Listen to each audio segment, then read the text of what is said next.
2023년 6월 중국 교육부가 긴급 회의를 소집했습니다. 한글 학습 앱 다운로드 전년 대비 580% 폭증. K-팝? 아닙니다. 한류? 그것도 아니었습니다. 진짜 이유는 입력 속도였습니다. 한글이 중국어보다 빨랐고 검열을 피할 수 있었고 하고 싶은 말을 정확히 전달했죠. 지금부터 중국 젊은 세대는 왜 한글을 쓰는가에 충격 실화 시작합니다. 저는 베이징 사범대학 디지털 언어학 연구소에서 중국 젊은 세대의 온라인 언어 사용 패턴을 분석하는 연구원입니다. 2018년부터 제 연구 대상은 명확했습니다. 1995년 이후 출생자, 모바일 네이티브 세대였죠. 이들은 데스크톱 키보드가 아니라 터치스크린에서 문자 생활을 시작한 첫 세대였습니다. 연구 초기 데이터는 단순했습니다. 중국 1위 메신저 앱 1일 메시지 발송량 450억 건, 쇼폰 플랫폼 댓글 작성 18억 건, SNS 게시물 3억 2천만 건, 숫자만 봐선 중국 젊은이들이 세계에서 가장 활발하게 문자를 쓰는 집단이었죠. 그런데 2019년 여름, 상하이 인터넷 기업 연합회 세미나에서 글로벌 메신저 기업 UX 팀장이 발표한 자료 한 장이 제 시선을 끌었습니다. 평균 입력 완성 시간, 한국 사용자 대비 1.7배 소요. 회의실이 조용해졌습니다. 발표자는 글로벌 메신저 시장 점유율 상위권 기업 소속이었죠. 자국 사용자의 입력 효율이 낮다고 공개한 겁니다.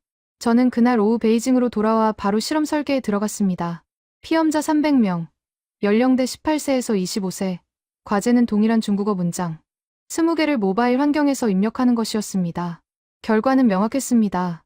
평균 완성 시간 42초, 오타 수정 평균 3.2회, 후보 선택 평균 5.8회였죠. 한국어 입력 실험 데이터와 비교하면 1.6배에서 1.9배 느렸습니다. 문제는 입력 방식이었습니다. 중국어는 표음 문자가 아니라 표의 문자였죠. 키워드의 한자를 전부 배치할 수 없었습니다. 그래서 병음 입력 방식이 표준이 됐습니다.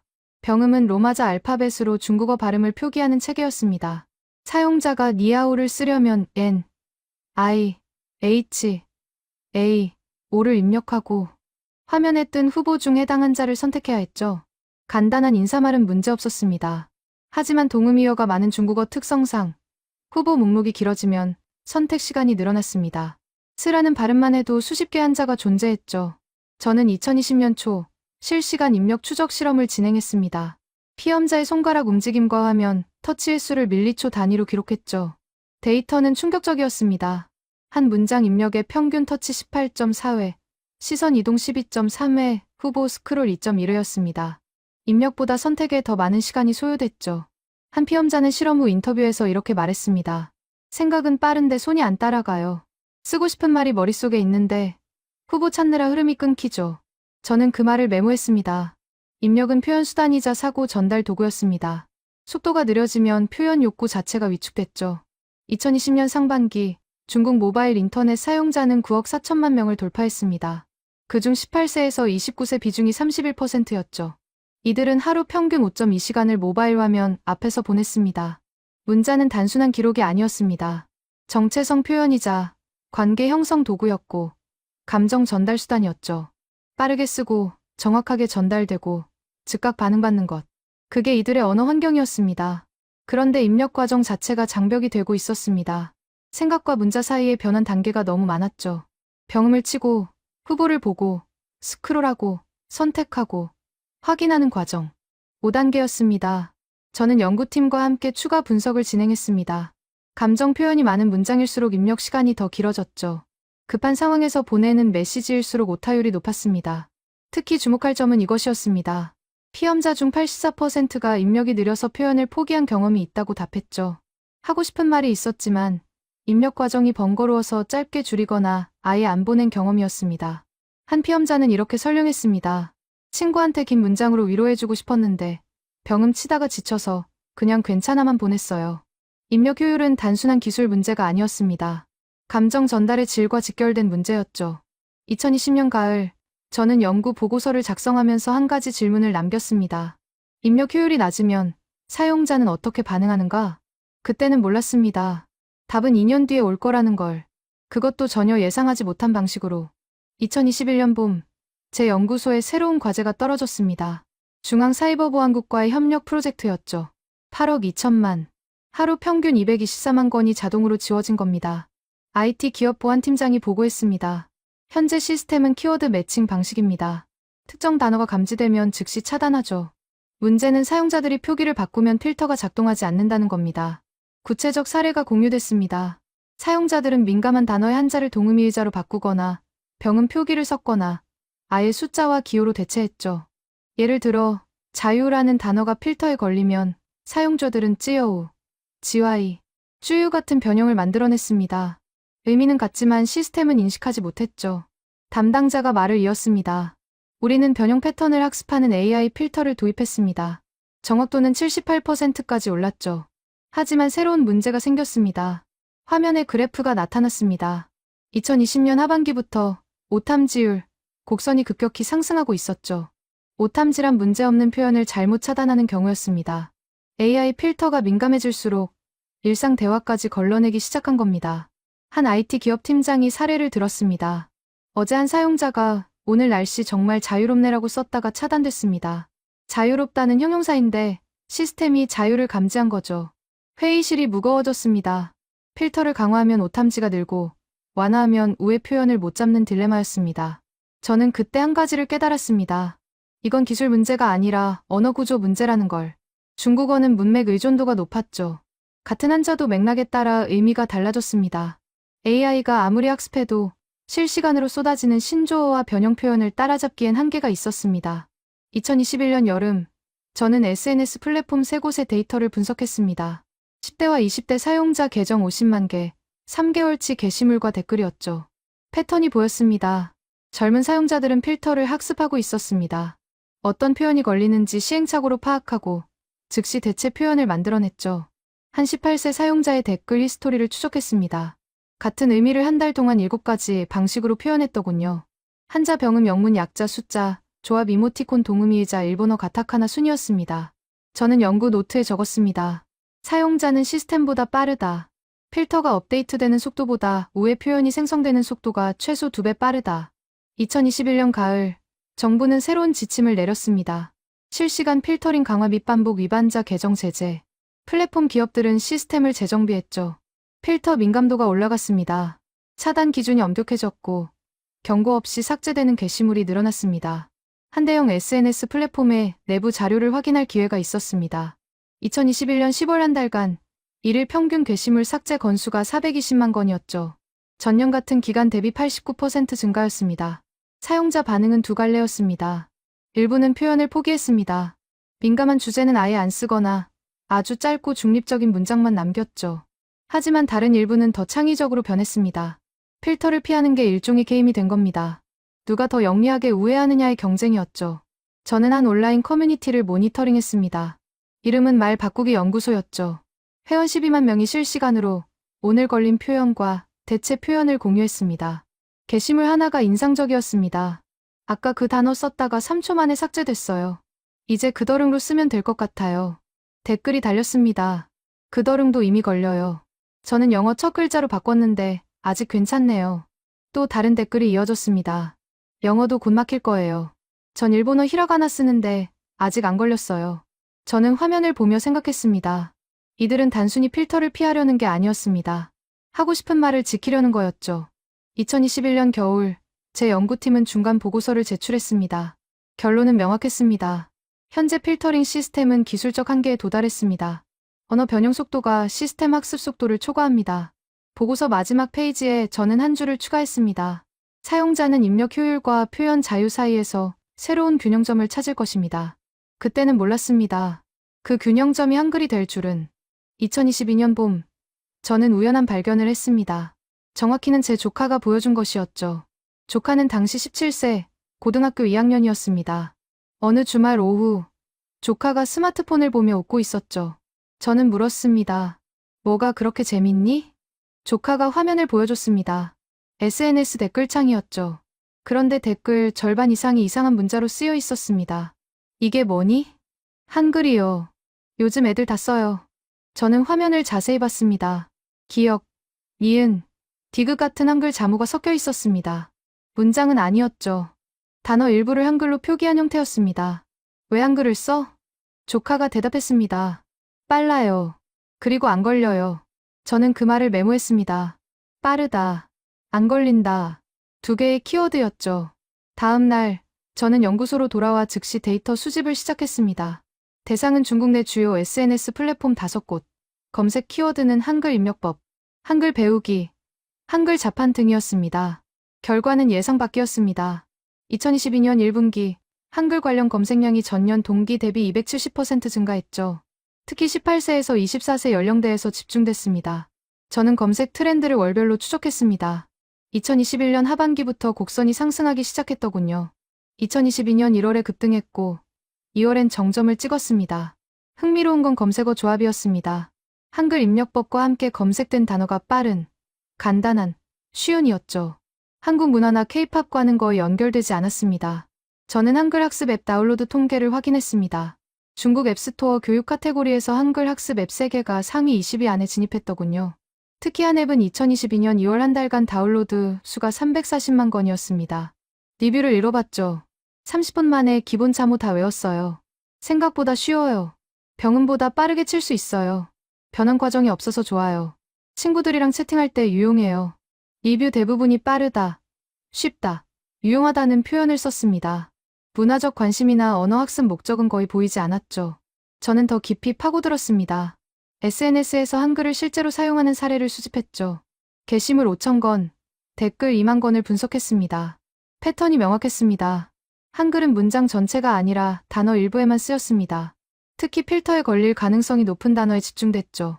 예를 들어 자유라는 단어를 쓸 때 중국어 병음 첫 글자인 지읒과 이응을 한글로 표기했습니다. 민주는 미음과 지읒, 권리는 기역과 리을 쓰는 식이었죠. 한글 자음만 쓴 이유가 있었습니다. 모음까지 쓰면 학습 시간이 길어졌죠. 하지만 자음만으로도 중국어 병음의 첫 소리를 표현할 수 있었습니다. 더 중요한 건 속도였습니다. 병음 입력은 알파벳을 치고 후보를 선택해야 했죠. 하지만 한글 자음은 바로 입력됐습니다. 변환 과정이 없었습니다. 저는 실험을 설계했습니다. 피험자 50명, 평균 연령 20세, 과제는 동일한 문장을 병음과 한글 자음으로 각각 입력하는 것이었습니다. 결과는 명확했습니다. 한글 자음 입력이 평균 28% 빨랐죠. 특히 짧은 단어일수록 격차가 컸습니다. 한 피험자는 이렇게 설명했습니다. 병음은 치고 나서 찾아야 하잖아요. 근데 한글은 치면 끝이에요. 생각한 대로 바로 나와요. 저는 또 다른 현상을 발견했습니다. 한글 사용이 특정 플랫폼에 집중됐다는 점이었죠. 공식 SNS나 뉴스 댓글보다는 비공식 채팅방이나 소규모 커뮤니티에서 더 많이 쓰였습니다. 필터 강도가 상대적으로 약한 공간이었죠. 특히 게임 채팅, 팬 커뮤니티, 학생 단체방에서 활발했습니다. 이곳들은 실시간 대화가 중요했고 빠른 입력이 필수였습니다. 한 게임 커뮤니티 운영자와 인터뷰했습니다. 작년 하반기부터 한글 닉네임이 늘기 시작했어요. 지금은 회원 30% 정도가 한글을 섞었습니다. 왜 그렇게 생각하세요? 필터 때문이죠. 욕이나 비속어를 한글로 쓰면 안 걸리거든요. 저는 그 말을 확인했습니다. 실제로 한글로 쓴 비속어나 은어는 필터 시스템이 감지하지 못했죠. 한자도, 병음도, 영어도 아니었기 때문입니다. 2022년 여름, 저는 추가 데이터를 수집했습니다. 메신저 앱 3곳의 채팅 로그 샘플 10만 건이었죠. 한글 사용 빈도가 계속 올라가고 있었습니다. 특히 18세 이하 사용자 그룹에서 두드러졌습니다. 전년 대비 420% 증가였죠. 사용 맥락도 다양해졌습니다. 처음엔 필터 회피용이었는데 점차 빠른 입력 목적으로 확대됐습니다. 급한 상황, 짧은 메시지, 비공식 대화에서 한글이 선택됐죠. 한 피험자는 이렇게 말했습니다. 친구한테 빨리 답장해야 할 때 한글이 제일 빨라요. 생각 안 하고 바로 칠 수 있거든요. 저는 연구 노트에 적었습니다. 한글은 문화 수용이 아니다. 도구 선택이다. 효율과 회피, 두 가지 조건을 동시에 충족시킨다. 그리고 마지막 줄에 이렇게 썼습니다. 이건 시작일 뿐이다. 2022년 가을, 저는 교육부 산하 언어정책연구소 회의에 참석했습니다. 안건은 청소년 온라인 언어 사용 실태였죠. 회의실엔 정부 부처 관계자 8명, 대학 교수 5명, IT 기업 담당자 4명이 있었습니다. 분위기는 무거웠죠. 한 관계자가 발표를 시작했습니다. 2022년 상반기, 중국 내 한글 키보드 앱 설치 수가 1200만 건을 돌파했습니다. 전년 대비 680% 증가입니다. 화면에 그래프가 나타났습니다. 곡선이 거의 수직으로 올라가 있었죠. 다른 관계자가 보충했습니다. 문제는 사용자 연령대입니다. 15세에서 22세가 전체의 73%를 차지합니다. 고등학생과 대학생이 핵심이죠. 저는 손을 들었습니다. 사용 목적은 파악됐습니까? 관계자가 자료를 넘겼습니다. 설문조사 결과 응답자 62%가 빠른 입력을 1순위로 꼽았습니다. 2순위는 필터 회피였고요. 한 대학 교수가 질문했습니다. 한류 콘텐츠 영향은 얼마나 됩니까? 관계자가 답했습니다. 생각보다 낮습니다. K-팝이나 드라마 시청 경험과 한글 사용의 상관관계는 0.3 수준입니다. 통계적으로 유의미하지 않죠. 회의실이 조용해졌습니다. 모두가 예상했던 답이 아니었기 때문입니다. 저는 제 연구 데이터를 꺼냈습니다. 제가 수집한 SNS 샘플 20만 건을 분석한 결과 한글 사용자 중 81%가 한국 문화 콘텐츠와 무관한 맥락에서 한글을 썼습니다. 게임 채팅, 일상 대화, 학업 관련 메시지였죠.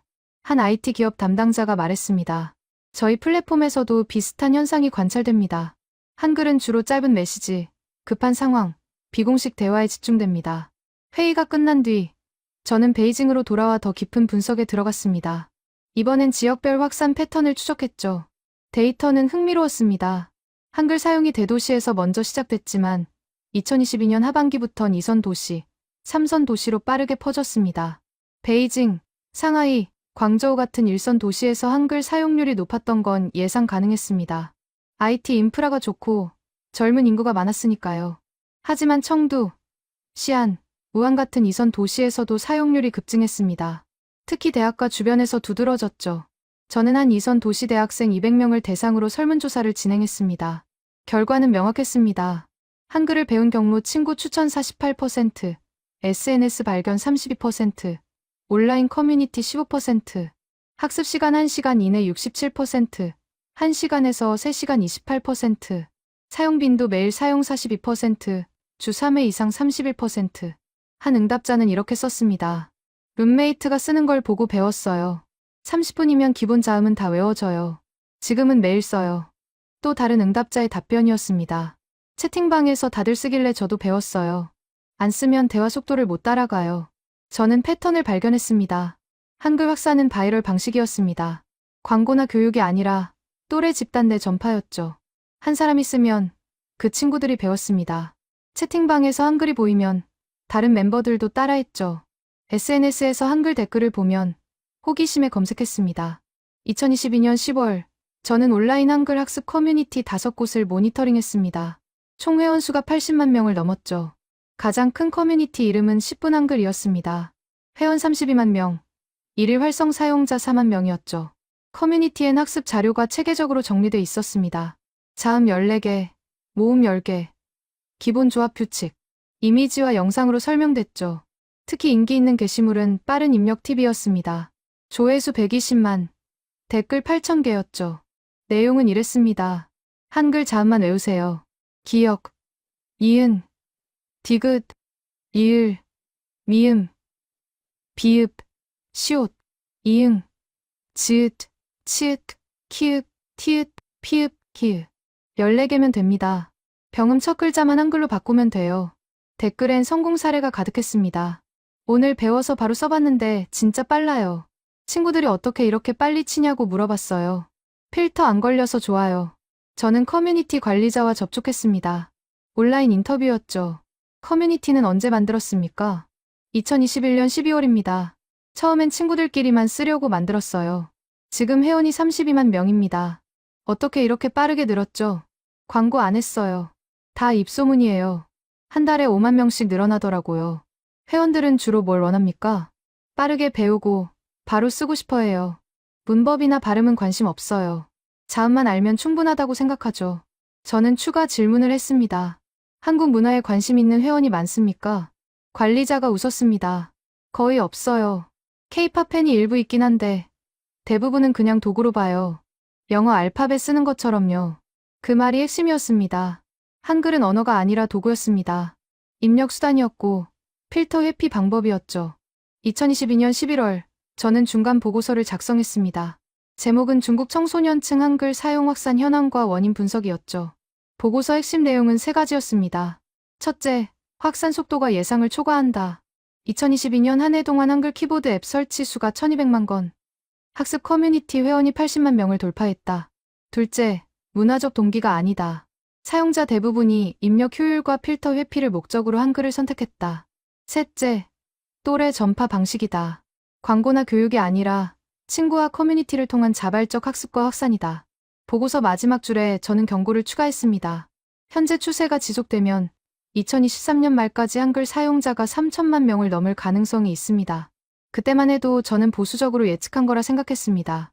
하지만 현실은 그보다 빨랐죠. 2023년 1월, 저는 연구 방향을 전환했습니다. 단순한 현상 추적이 아니라 왜 하필 한글인지를 파고들기로 했죠. 질문은 명확했습니다. 중국 젊은이들이 선택할 수 있는 대한 문자는 많았다. 일본어 히라가나, 카타카나, 키릴 문자, 아랍 문자. 왜 한글이었는가? 저는 비교 실험을 설계했습니다. 피험자 120명, 평균 연령 21세. 과제는 동일한 중국어 문장을 5가지 방식으로 입력하는 것이었습니다.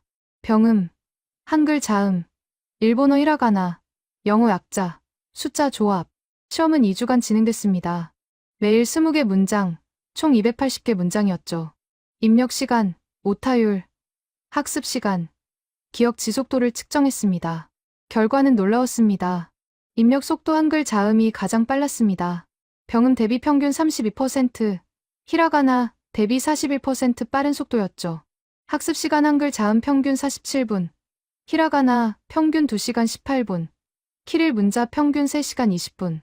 오타율 한글 자음 4.2%, 병음 7.8%, 영어 약자 12.3%. 기억 지속도 일주일 후 제 테스트에서 한글 자음 사용자의 92%가 정확히 재현했습니다. 히라가나는 67%였죠. 저는 데이터를 보며 생각했습니다. 숫자가 명확했습니다. 한글이 압도적이었죠. 하지만 왜인지는 아직 설명되지 않았습니다. 저는 더 깊이 파고들었습니다. 한글의 구조를 분석했습니다. 자음 14개, 모음 10개, 총 20개 기본 문자. 조합 규칙은 단순했죠. 초성, 중성, 종성을 쌓는 방식이었습니다. 중요한 건 음소 문자라는 점이었습니다. 한글은 소리의 최소 단위를 문자로 만든 체계였죠. 기억은 목구멍에서 나는 소리, 이은은 혀끝에서 나는 소리. 이게 왜 중요한지 깨달았습니다. 중국어 병음도 음소 체계였기 때문입니다. 병음은 로마자로 소리를 표기했죠. 한글도 소리를 표기했습니다. 구조가 호환됐습니다. 병음의 첫 소리와 한글 자음이 1대1 대응이 가능했죠. 예를 들어 병음 미은 한글 니은으로 표기됐습니다. 병음 마는 미음, 병음 시는 시옷. 저는 추가 실험을 진행했습니다. 피험자에게 병음을 주고 대응하는 한글 자음을 찾게 했죠. 결과는 놀라웠습니다. 평균 정확도 94%, 학습 시간 단 35분이었습니다. 한 피험자가 말했습니다. 규칙이 명확해요. 병음 첫 글자만 보면 바로 알 수 있어요. 외울 게 별로 없어요. 또 다른 피험자는 이렇게 설명했습니다. 히라가나는 모양이 복잡하고 개수도 많아요. 근데 한글은 14개만 외우면 돼요. 그것도 모양이 단순해서 금방 익혀요. 저는 한글 자음의 시각적 구조를 분석했습니다. 기역, 이은, 디귿, 리을, 직선과 곡선의 조합이었죠. 획수가 적었습니다. 시각 인지 실험을 추가했습니다. 화면에 문자를 0.3초 동안 보여주고 재현하게 했죠. 한글 자음 재현율 87%, 히라가나 재현율 62%, 키릴 문자 재현율 54%. 한글이 가장 빠르게 인식되고 정확히 기억됐습니다. 저는 언어학 동료와 토론했습니다. 그는 의물론 전문가였죠. 한글은 자질 문자예요. 발음 기관의 모양을 본떠서 만들었죠. 기역은 혀뿌리 모양, 이은은 혀끝 모양이에요. 그게 왜 중요합니까? 직관적이라는 거죠. 보면 소리가 연상돼요. 히라가나는 한자에서 나왔고 로마자는 역사적 형태예요. 근데 한글은 소리 자체를 디자인한 문자예요. 저는 그 말을 메모했습니다. 한글은 설계된 문자였습니다. 15세기에 만들어진 과학적 문자 체계였죠. 2023년 3월, 저는 핵심 발견을 정리했습니다. 첫째, 한글은 음소 문자다. 병음과 구조가 호환된다. 둘째, 한글 자음은 단순하다. 14개만 외우면 되고 시각적으로 구별이 쉽다. 셋째, 한글은 조합형이다. 자음과 모음을 쌓아서 글자를 만든다. 입력 과정이 직관적이다. 넷째, 한글은 변환이 필요 없다. 치면 바로 나온다. 병음처럼 후보를 선택할 필요가 없다. 이 네 가지가 결합됐을 때 한글은 최적의 도구가 됐습니다. 빠른 학습, 빠른 입력, 낮은 오타율, 높은 기억 지속도. 모든 조건을 충족시켰죠. 저는 추가로 필터 회피 효율성을 분석했습니다. 한글로 쓴 단어가 자동 필터에 걸리는 비율을 측정했죠. 결과는 충격적이었습니다. 감지율 2.3%. 거의 안 걸렸습니다. 이유는 명확했습니다. 필터 시스템은 한자, 병음, 영어, 숫자를 학습했죠. 하지만 한글은 학습 데이터에 없었습니다. 한글은 시스템의 사각지대였습니다. 존재하지만 감지되지 않는 문자였죠. 한 IT 기업 보안팀장과 비공식 면담을 했습니다. 한글 필터를 추가할 계획이 있습니까? 그는 고개를 저었습니다. 기술적으론 가능해요. 근데 비용 대비 효과가 낮아요. 한글 사용자가 전체의 3%도 안 되거든요. 지금은 그렇죠. 하지만 계속 늘고 있습니다. 알아요. 근데 한글을 막으면 또 다른 걸 쓸 거예요. 끝이 없어요. 그 말이 맞았습니다. 사용자와 시스템의 싸움은 끝이 없었죠. 시스템이 막으면 사용자는 새로운 방법을 찾았습니다. 하지만 한글은 달랐습니다. 단순히 우회 수단이 아니라 구조적으로 우월한 도구였죠. 2023년 4월, 저는 최종 결론을 내렸습니다. 중국 젊은 세대가 한글을 선택한 이유는 우연이 아니다. 한글은 병음 기반 입력 환경에 최적화된 문자다. 학습 용이성, 입력 속도, 필터 회피, 세 가지를 동시에 해결한다. 보고서 마지막 페이지에 저는 한 줄을 추가했습니다. 이건 문화 현상이 아니다. 언어공학의 자연스러운 결과다. 2023년 6월, 중국 교육부가 긴급 회의를 소집했습니다. 저도 참석 요청을 받았죠. 회의실은 긴장감으로 가득했습니다. 교육부 차관, 사이버보안국 국장, 주요 IT 기업 대표 12명, 그리고 저를 포함한 연구진 6명이 모였습니다. 차관이 회의를 시작했습니다. 2023년 상반기, 한글 학습 앱 다운로드가 580% 폭증했습니다. 현재 누적 다운로드 2,800만 건입니다. 화면에 그래프가 떴습니다. 곡선이 거의 수직으로 솟아 있었죠. 사이버보안국 국장이 보충했습니다. 문제는 사용 목적입니다. 분석 결과, 한글 사용자의 68%가 콘텐츠 필터를 우회하기 위해 사용하고 있습니다. 한 IT 기업 대표가 손을 들었습니다. 저희 플랫폼에서도 확인됐습니다. 한글로 작성된 게시물 중 42%가 민감 주제를 다루고 있었습니다. 차관이 물었습니다. 필터 시스템으로 차단할 수 없습니까? 보안팀장이 답했습니다. 기술적으론 가능합니다. 하지만 두 가지 문제가 있습니다. 첫째, 한글 데이터베이스 구축에 최소 6개월이 걸립니다. 둘째, 한글을 막으면 또 다른 문자로 이동할 겁니다. 회의실이 조용해졌습니다. 시스템으로 해결할 수 없다는 의미였죠. 교육부 관계자가 발언했습니다. 교육기관에서도 문제가 발생하고 있습니다. 학생들이 시험 중 한글로 부정행위 신호를 주고받습니다. 교사들이 해독하지 못합니다. 구체적 사례가 공유됐습니다. 한 고등학교에서 학생 5명이 한글로 답안을 공유했죠. 감독관은 이상한 문자라고만 생각했습니다. 대학에서도 비슷한 일이 있었습니다. 학생들이 한글로 과제를 표절했는데 표절 검사 시스템이 감지하지 못했죠. 한 대학 교수가 말했습니다. 학생 리포트를 받았는데 각주에 한글이 섞여 있었습니다. 저는 한글을 모르니까 확인할 수 없었죠. 나중에 알고 보니 출처를 숨기려고 한글로 쓴 거였습니다. 차관이 저를 바라봤습니다. 연구자로서 의견을 주시죠. 저는 자료를 펼쳤습니다. 한글 확산은 막을 수 없습니다. 이유는 3가지입니다. 첫째, 학습이 너무 쉽습니다. 1시간이면 기본 사용이 가능합니다. 둘째, 효율이 압도적입니다. 입력 속도가 병음보다 30% 이상 빠릅니다. 셋째, 또래 전파입니다. 친구가 쓰면 따라 씁니다. 광고가 아니라 입소문입니다. 사이버보안국 국장이 물었습니다. 해결책은 없습니까? 저는 잠시 생각했습니다. 기술적 차단은 단기 효과만 있습니다. 근본 원인은 입력 효율과 표현 제약입니다. 병음 입력이 불편하고 필터가 강하니까 대안을 찾는 겁니다. 그럼 어떻게 해야 합니까? 입력 시스템을 개선하거나 필터 기준을 완화하거나 둘 중 하나입니다. 회의실이 다시 조용해졌습니다. 두 방법 모두 현실적이지 않았기 때문입니다. 회의가 끝난 뒤 저는 한 IT 기업 보안팀장과 복도에서 마주쳤습니다. 솔직히 말해서 저희도 당황스럽습니다.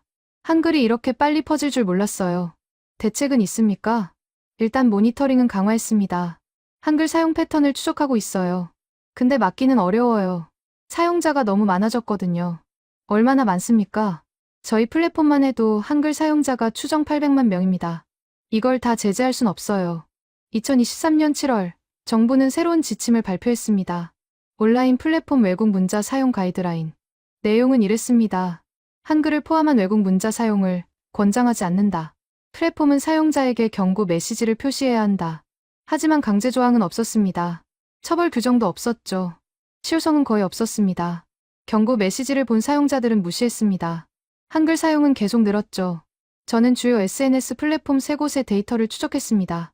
2023년 7월 한 달간 한글 사용 게시물이 전월 대비 23% 증가했습니다. 특히 주목할 점은 사용 맥락의 변화였습니다. 처음엔 필터 회피가 주목적이었죠. 하지만 이젠 일상 대화에서도 한글이 쓰였습니다. 오늘 저녁 뭐 먹어? 같은 평범한 질문도 한글로 썼습니다. 빠르게 치고 싶어서였죠. 한 플랫폼 운영자와 인터뷰했습니다. 한글 사용이 일상화되고 있습니다. 이제 단순한 회피 수단이 아니라 습관이 된 거죠. 플랫폼 입장에선 어떻습니까? 곤란하죠. 막자니 사용자 반발이 크고 놔두자니 관리가 안 돼요. 한글로 쓰면 저희가 내용을 파악할 수 없거든요. 2023년 8월 언론이 움직이기 시작했습니다. 관영 매체가 한글 사용 현상을 보도했죠. 제목은 청소년 외국 문자 남용, 우려의 목소리였습니다. 기사 내용은 부정적이었습니다. 중국어를 버리고 외국 문자를 쓴다. 문화 정체성이 흔들린다. 교육 현장이 혼란스럽다. 하지만 댓글 반응은 달랐습니다. 한글 쓰는 게 문제가 아니라 표현하기 어려운 환경이 문제 아닌가요? 입력이 편하니까 쓰는 건데 왜 문화 문제로 만드나요? 중국어 입력 시스템을 개선하면 되는 거 아닙니까? 여론이 분열됐습니다. 기성세대는 우려했고 젊은 세대는 옹호했죠. 저는 온라인 여론을 분석했습니다. SNS 게시물 10만 건, 댓글 50만 건을 수집했습니다. 30대 이상 부정 의견 67%, 긍정 의견 18%, 20대 부정 의견 34%, 긍정 의견 52%, 10대 부정 의견 12%, 긍정 의견 78%. 세대 차이가 명확했습니다.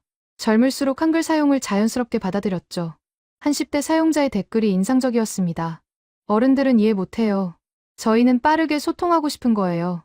한글이 그걸 가능하게 해줘요. 문화 침략이 아니라 도구 선택이에요.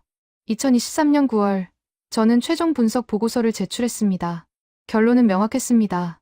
당국과 플랫폼의 대응은 효과가 없다. 한글 확산은 기술적, 사회적 수요에 기반한다. 강제로 막으면 다른 대안으로 이동할 것이다. 근본 해결책은 입력 환경 개선과 표현 공간 확대다. 하지만 저는 알고 있었습니다. 그 해결책은 실행되지 않을 거라는 걸. 2023년 10월, 예상치 못한 일이 벌어졌습니다. 중국 최대 메신저 플랫폼이 공식 발표를 했죠. 한글 키보드 공식 지원 업데이트 예정. 저는 뉴스를 보고 깜짝 놀랐습니다. 막으려던 플랫폼이 오히려 지원한다는 겁니다. 다음 날, 저는 해당 기업 전략팀장과 접촉했습니다. 비공식 면담이었죠. 왜 방향을 바꿨습니까? 팀장이 솔직하게 답했습니다. 현실을 인정한 겁니다. 이미 사용자 1200만 명이 한글을 씁니다. 막을 수 없어요. 그럼 차라리 우리가 관리하는 게 낫죠. 구체적으로 어떻게 관리합니까? 공식 키보드를 제공하면 입력 데이터를 수집할 수 있습니다. 어떤 단어를 한글로 쓰는지, 어떤 맥락에서 쓰는지 파악할 수 있죠. 그럼 필터링도 가능해집니다. 저는 이해했습니다. 막을 수 없으면 흡수하는 전략이었죠. 팀장이 말을 이었습니다. 사실 사용자 요구도 많았어요. 한글 입력이 불편하다고요. 외부 앱을 깔아야 하니까요. 우리가 공식 지원하면 편의성이 올라가죠. 수익 모델도 있습니까? 당연하죠. 한글 프리미엄 키보드 스킨을 유료로 팔 겁니다. 이모티콘도 추가하고요. 시장이 크면 돈이 되거든요. 저는 메모했습니다. 저항에서 수용으로, 통제에서 상품화로 전략이 바뀐 겁니다. 2023년 11월, 다른 플랫폼들도 따라왔습니다. SNS 2곳, 메신저 한 곳이 한글 지원을 발표했죠. 한 플랫폼은 아예 한글 채팅방 기능을 추가했습니다. 한글만 쓰는 전용 공간이었죠. 10대 사용자들이 몰려들었습니다. 또 다른 플랫폼은 한글 학습 콘텐츠를 제공했습니다. 앱 내에서 10분 만에 한글을 배울 수 있게 했죠. 학습 완료율이 87%였습니다. 시장이 형성되기 시작했습니다. 한글 키보드 테마, 한글 폰트, 한글 스티커, 유료 상품이 쏟아졌죠. 저는 한글 관련 디지털 상품 시장 규모를 추정했습니다. 2023년 4분기 기준 약 2억 위안, 한화로 약 380억 원이었습니다. 작년만 해도 존재하지 않던 시장이었습니다. 2023년 12월, 교육 분야에서도 변화가 왔습니다. 일부 사설 어학원이 한글 속성 과정을 개설했죠. 2시간 만에 한글 마스터 같은 광고가 나왔습니다. 수강료는 99위안, 한화로 약 18,000원이었죠. 저는 한 어학원을 방문했습니다. 수강생 30명, 평균 연령 19세였습니다. 강사가 설명했습니다. 학생들은 문법이나 회화에 관심 없어요. 자음 14개, 모음 10개만 배우면 돼요. 그걸 빠르게 가르치죠. 수업은 실용적이었습니다. 한글 구조 설명 20분, 자음 암기 30분, 병음 대응 연습 40분, 실전 입력 30분. 총 2시간이었죠. 수업 끝에 테스트를 했습니다. 30명 중 28명이 한글 자음을 정확히 썼습니다. 한 수강생과 대화했습니다. 왜 한글을 배우려고 합니까? 채팅할 때 빠르게 치고 싶어서요. 친구들 다 쓰는데 저만 모르면 답답하잖아요.